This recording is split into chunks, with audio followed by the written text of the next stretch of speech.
This is the LX60 by Luminkey's. Let's talk about it. The LX60 is Luminkey's first 60% layout, and it's designed by Bowl Keyboards. Bowl is a very active member of the mechanical keyboard community. He has done a ton of private commission designs as well as larger group buys.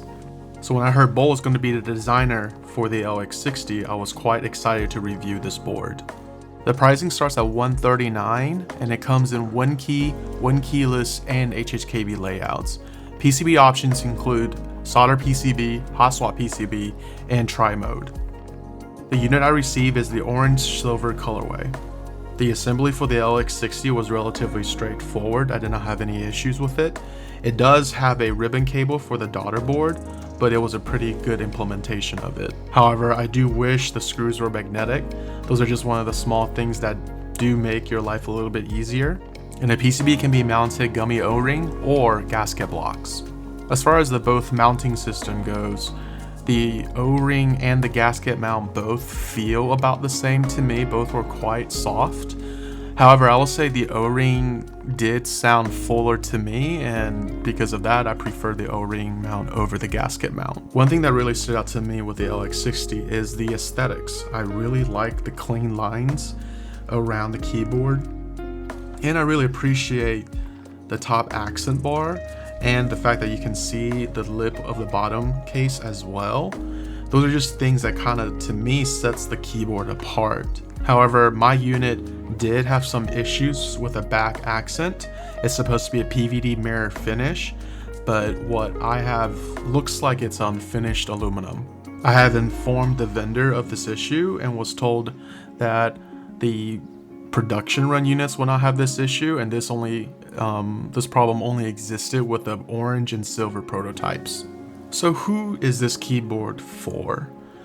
I think this is a fantastic budget or entry 60% keyboard. So for people who do not have a 60% or interested in trying out a 60% one key or one keyless or HHKB, if you already have a decent collection of 60%, I don't think you're going to be blown away by this keyboard. But if you don't have one, I think this is honestly the best one to kind of give a 60% a try. After receiving my review unit, I did see that there is going to be a copper edition of the LX60. And I feel a bit torn about that one because what stands out to me about the LX60 is in its value proposition. It's a $139 keyboard that is well designed. Aesthetically, I think it looks really cool and it sets it apart from the rest of other 60% out there. It feels good and it sounds good.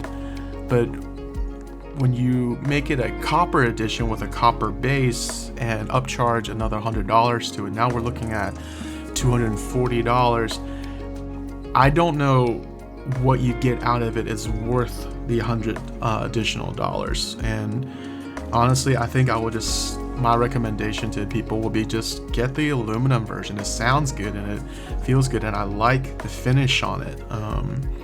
Not to mention, you can also get additional accents that from the vendor as well. So yeah, I don't know. I don't think this is not one of those I don't think I would recommend to get the more expensive version. I think the base model is actually really, really good.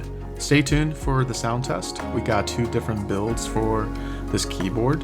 And if you like this review, please hit the thumbs up and the subscribe button for future content.